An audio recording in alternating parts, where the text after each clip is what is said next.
ઓમ સ્વામિનારાયણાય નમઃ. સ્વામિનારાયણ વચનામૃત પંચાળા પ્રકરણનું 5મું. માનીપણું ને નિર્માનીપણું ક્યાં સારું. સ્વામિનારાયણ હરે સંવત 1877 ફાગણવદી અષ્ટમીને દિવસ શ્રીજી મહારાજ ગામ શ્રી પંચાળા મધ્યે જીણાભાઈના દરબારમાં ઓટાને વિશે ઢોલિયા ઉપર વિરાજમાન હતા ને ધોળો ખેસ પહેર્યો હતો ને ગરમ પોષની રાતી ડગલી પહેરી હતી ને મસ્તક ઉપર ધોળો ફેંટો બાંધ્યો હતો ને ધોળી ચાદર ઓઢી હતી ને પોતાના મુખારવિંદની આગળ પરમહંસ તથા દેશ દેશના હરિભક્તની સભા ભરાઈને બેઠી હતી. પછી સ્વયં પ્રકાશાનંદ સ્વામીએ પ્રશ્ન પૂછ્યો જે કયે ઠેકાણે માન સારું છે ને કયે ઠેકાણે સારું નથી ને કયે ઠેકાણે નિર્માનીપણું સારું છે ને કયે ઠેકાણે સારું નથી.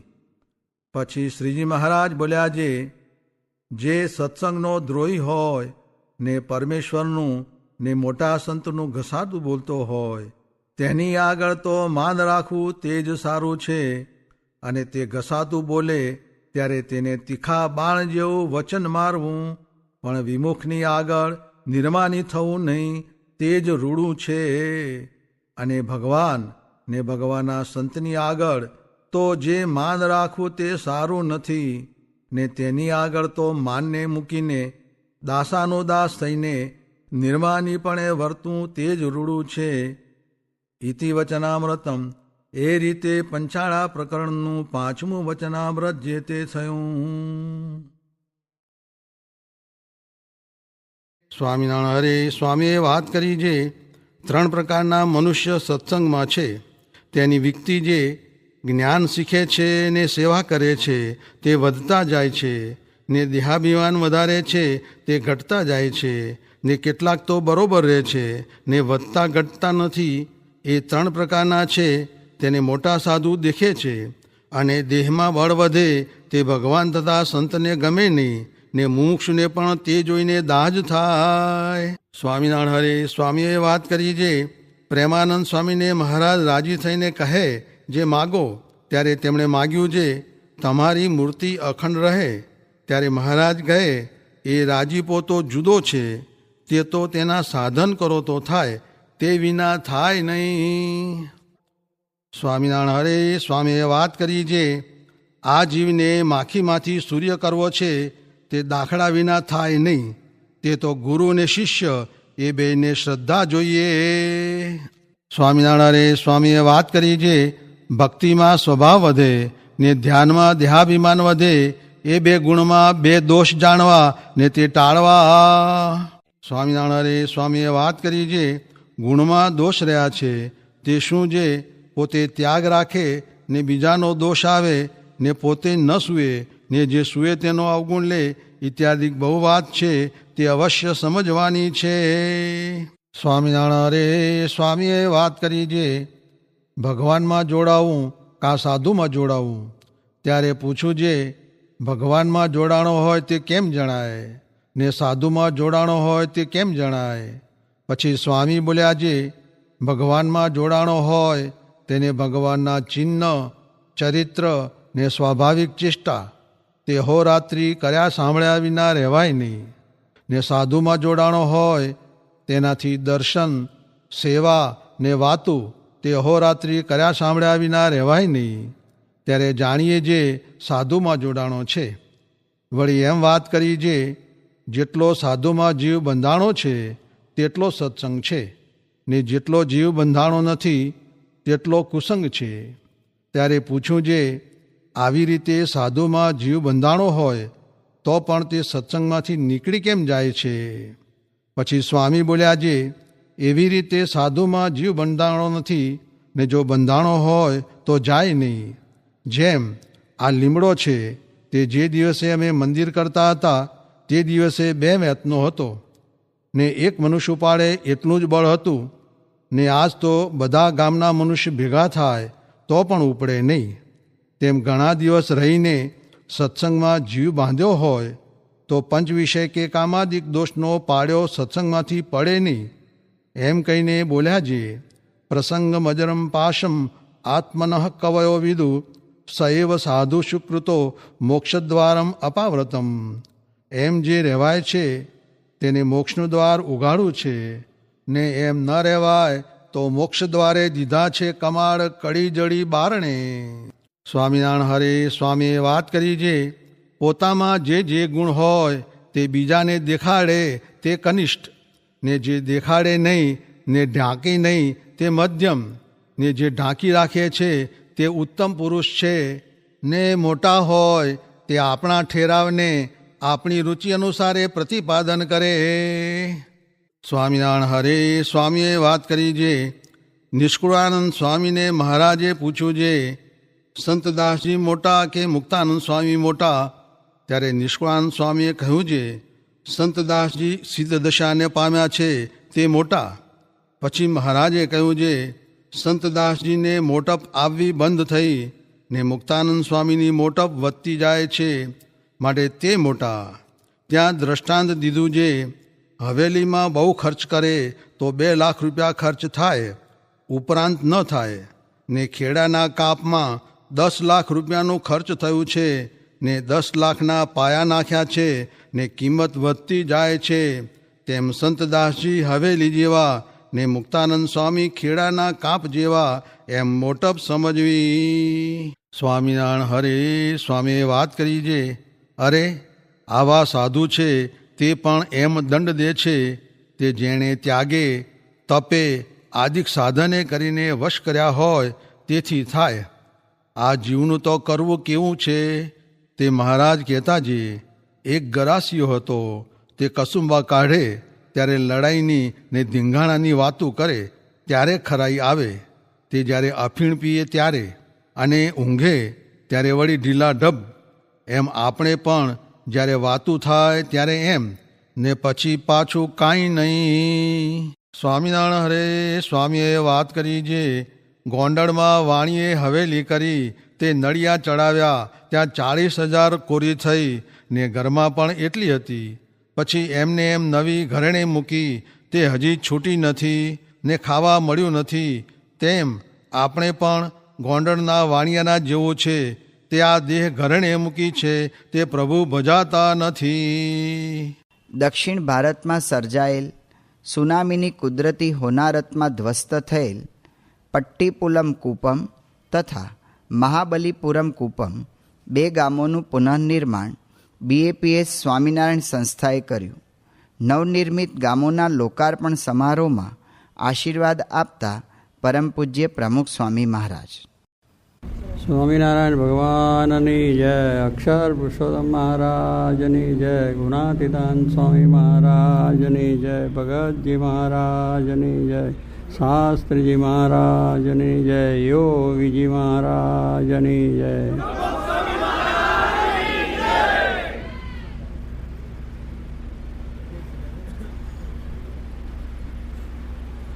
આજે આપણે અહીંયા જે લોકો સુનામીથી દુઃખિત પીડિત થયેલા એના મકાન થયા છે એના સમારંભની વિશે ઉદ્ઘાટન નિમિત્તે આપણે અહીંયા આગળ સર્વ એકત્રિત થયા છે. એમાં ગવર્નર સાહેબ પધાર્યા છે, કલેક્ટર સાહેબ છે, MLA બધા મેમ્બર્સ છે, બીજા ઓફિસરો પણ છે અને બધી જનતા અને મદ્રાસમાંથી ચેન્નાઈમાંથી પણ બધા ભાવિકો પધાર્યા છે. ખૂબ આનંદની વાત છે, કારણ કે આપણે ભારતીય સંસ્કૃતિ એ આપણી એક બીજાને મદદ કેમ થાય, દુઃખી માણસને કેમ આપણે મદદ કરી શકીએ એ સંસ્કારો આપણને મળેલા છે. અને કહ્યું છે કે આપણે મનુષ્ય શરીર મળ્યું છે એટલા જ માટે કે જનહિતાય, એટલે દરેક મનુષ્યનું હિત થાય અને આત્મકલ્યાણ એટલે આપણું પોતાનું પણ કલ્યાણ થાય એને માટે મનુષ્ય શરીર છે. અને બીજાનું જ્યારે કંઈક આવી આફતો આવી પડે, દુઃખ આવી પડે, જેમ હમણાં ગવર્નર સાહેબે કહ્યું છે ઘણી જાતની આપણે પાણીની ઉત્પત્તિ છે, વાવાઝોડા છે, બીજા ભૂકંપ છે, આ બધા જુદી જુદી જાતના આવે છે. સુનામી એ તો એક બહુ જબરું જ કામ થઈ ગયું એમને કહ્યું એમ, પણ એવા દુઃખ આપણને આવી જ પડે છે. આ બધા દૈવી દુઃખો છે. મનુષ્યોના તરફથી તો દુઃખ હોય છે, પણ દૈવી દુઃખો કહેવાય, જેને આપણે સમજી નાખીએ. તો એ બધા દુઃખોને ટાળવા માટે શાસ્ત્રોએ આપણને કહ્યું છે કે જ્યારે આવી રીતે જનની અંદર, મનુષ્યોની અંદર, સમાજની અંદર દુઃખ આવે ત્યારે દરેકે એને મદદરૂપ થવું જ જોઈએ. અને એ એટલા માટે જ આપણને મનુષ્ય ત્યારે જ કહ્યું છે કે ધર્મેને હીના પશુભી નામ, ધર્મ વગરના મનુષ્યો પશુ સમાન કહ્યા છે. કારણ એને ખબર જ નથી કે આ દુનિયામાં આયા ને શું થાય છે ને શું નહીં. પણ જેની અંદર ધર્મ ભાવના છે, સંસ્કાર છે, બીજાનું કંઈ સારું કરવું છે, બીજાનું ભલું કરવું છે, બીજાને મદદરૂપ થવું છે, એવી ભાવના જે આપણને મળેલી છે એ મનુષ્ય કહેવાય. એ ગુણો એની અંદર હોય તો એ મનુષ્ય કહેવાય. અને એટલા જ માટે આવી જ્યારે આપત્તિઓ આપણા ઉપર આવે છે ત્યારે ભગવાનની પ્રેરણાથી જ બધા લોકો એકત્ર થઈ અને દુઃખી માણસોને સહાયરૂપ થાય છે. એટલે આવી ભગવાન શ્રીજી મહારાજે પણ પોતે જ્યારે આવ્યા હતા ત્યારે એમને પણ આવા ઘરે જ્યારે આવા પ્રસંગો બન્યા છે દુઃખના, ત્યારે એ પણ પોતે પોતાના ભક્તો સંતો સાથે એમની સહાય કરેલી છે. આપણી સંસ્કૃતિ છે, સંસ્કાર છે, એ જ આપવા માટે આવ્યા છે. ભગવાનના ભક્તો અને સંતો એટલા માટે આવે છે કે જગતમાં જે દુઃખી માણસો છે એ લોકોને કેમ સુખ થાય, શાંતિ થાય, એને સારું જ્ઞાન પ્રાપ્ત થાય, એટલા માટે જ પોતે પધારે છે. રામ ભગવાન, કૃષ્ણ પરમાત્મા વડ્યા, એવું પધાર્યા, અનેક બીજા ધર્મોના મોટા અવતારો પધાર્યા છે. ભગવાન શ્રીજી મહારાજ બનાવ્યા તો એમને લખ્યું છે કે દુઃખીઓ દેખી ન ખમાય ને તેગડે ઉતાવળા થાય. કે કોઈ માણસ દુઃખી હોય તો એને પોતે ઉતાવળ થઈ જાય પોતે, કે મારે એને કેવી રીતે મદદ કરવી, કેવી રીતે કરવું, એવી રીતે પણ કરે છે. જ્યારે સારંગપુરમાં અમારું મંદિર છે ત્યાં બહુ જ વરસાદ થઈ હતી, આજે વરસાદ થઈ, એનું સુનામી આવ્યું ત્યારે ત્યાં આગળ આખું ગામની અંદર પાણીની જને મોટા ઘર પડતા હતા. એમાં એક ખેડૂતનું ઘર હતું. તો રાતના 2 વાગે બધું થઈ ગયું કે વરસાદ એનું ઘર પડે છે. એટલે ત્યાં રાત્રે ભગવાન સ્વામિનારાયણ ઉઠીને તેના ઘરે ગયા. કંઈ બીજો એમ નથી, પણ એમને જાણ્યું કે આ માણસને દુઃખ આવ્યું છે, એનો પશુ છે અને એ બધા છે અને ઘરમાં બાંધેલા હતા. એટલે એકદમ ગયા અને એનો જે મોભ છે એ મોભને પોતાના અહીંયા લઈ લીધો અને ઘર જરા અધૂર રાખ્યું અને મેથી એના પશુઓ નીકળી ગયા અને એ નીકળી ગયા અને એ થયું. એટલે કહેવાનું શું છે કે આવી એક દયાળુ સ્વભાવ છે. અને એ ભગવાનને જ્યારે એવા અવતારો આવીને આપણે આ જ્ઞાન આપ્યું છે મહાન પુરુષોએ, તો એટલા માટે છે કે આપણો અવતાર છે એટલા માટે કે જનહિતાય, મનુષ્યનું હિત કરવું, કલ્યાણ કરવું અને પોતાનું કલ્યાણ કરવું ને મનુષ્યને સહાયરૂપ થવું, મદદરૂપ થવું. તો એ આપણી સંસ્કૃતિ છે કે બીજાના દુઃખમાં ભાગીદારી થઈને પણ આપણે કરવાનું છે. ભગવાને આપણને જે કંઈ આપ્યું છે, બુદ્ધિ, શક્તિ, ધન, સંપત્તિ જે કંઈ આપ્યું છે એ આપણે એકલા ભોગવવા માટે નથી, બીજા માટે પણ છે. કારણ કે ભગવાને આપેલી વસ્તુ છે એ આપણે એકલા ભોગવી ન શકે, બીજાને પણ મળે. આપણી પાસે હોય તો બીજાને કેમ આપવું, એ આપણો આખો હિન્દુ ધર્મના આપણા સંસ્કારો છે, સંસ્કૃતિ છે. અને આપણે જોઈએ છે કે જ્યારે આવું થયું છે ત્યારે આપણે માણસોએ છે, એમનો સુરતમાં થયું તો પણ હજારો માણસો હોય સરકારની રીતે અને બીજા જે સામાજિક જે સંસ્થાઓ છે, ધાર્મિક સંસ્થાઓ છે, બીજા પણ સંસ્થાઓ દોડી ગયા છે અને બધાને સહાય પણ કરી છે. અહીંયા પણ જ્યારે આ સુનામી થઈ ત્યારે પણ લોકો, સંસ્થાઓ, સામાજિક સંસ્થાઓ, સરકાર અને બીજા મનુષ્યો જે ધાર્મિકને જેને કંઈ એ લોકો પણ દોડી આવ્યા અને બધાને આ જાતની મદદ કરી છે. આ સંસ્થાએ પણ આ રીતે અહીંયા જે વાત કરવામાં આવી છે એટલા માટે અહીંના આ ભાઈઓને જ્યારે આ પ્રશ્ન થયો તો એમને પણ આવીને અહીંની સરકારની સહકારથી, સરકારનો સહકાર વગર તો થઈ શકે નહીં, જમીનને બધું બાંધકામ કરવાનું, એટલે સરકારની તથા અહીંના સામાજિક સંસ્થાઓ, અહીંના જે સ્થાનિક જે અહીંના માણસો બધાનો સહકાર જો મળ્યો છે તેનાથી આવું કાર્ય એક સુંદર બની ગયું છે. એક ભગવાનની કૃપાથી થયું છે. અને બીજા બધા જે કંઈ ધાર્મિક ને જે કંઈ આની અંદર સહકાર મળ્યો છે બધાના સહકારથી, મનુષ્યોથી અને ગામ બીજી રીતનાથી આ બધું કાર્ય આપણને પ્રાપ્ત થયું છે. તો તો ભગવાનને એટલી જ પ્રાર્થના કરીએ છીએ કે આવું દુઃખ ફરી કોઈને આવે નહીં, અને હવે તો આપણને આ જાતની બધી મુશ્કેલીઓ દૂર થાય. અહીંના મનુષ્યોને જે કંઈ અહીંયા આપત્તિ હતી એને માટે આ મકાન થયા છે, તો કાયમ એ લોકોની અંદર પણ ધર્મભાવના થાય, એમનું પણ શાંતિ એમના જીવનમાં મળે. આમાં જેને જેને સહકાર આપ્યો છે, જેને જેને મદદ કરી છે, એ બધાને પણ ભગવાન સુખ શાંતિ આપે. જેને માટે આ લોકોએ કોઈ બેઠા ઘરે બેઠા સંકલ્પ કર્યો છે કે ભાઈ આ બધાનું સારું થાય, કોઈ પણ રીતે મદદરૂપ થયા છે, સંકલ્પથી થયા છે, મનથી થયા છે, ધનથી થયા છે, દેહથી સંસ્કાર જેને આપ્યો છે, અને સરકાર તરફથી, સરકારના ઓફિસરો તરફથી, સરકારના જે કંઈ કાર્યકર્તાઓ છે, ગવર્નર સાહેબ જેવા બધા, અને ત્યારેના એમએલએના બધા ભાઈઓ અને ગામના સારા માણસોના સહકારથી આવું સુંદર કાર્ય બન્યું છે. એ માટે અને બધાએ આમાં સહકાર આપ્યો છે, એ માટે બધાને આભાર છે.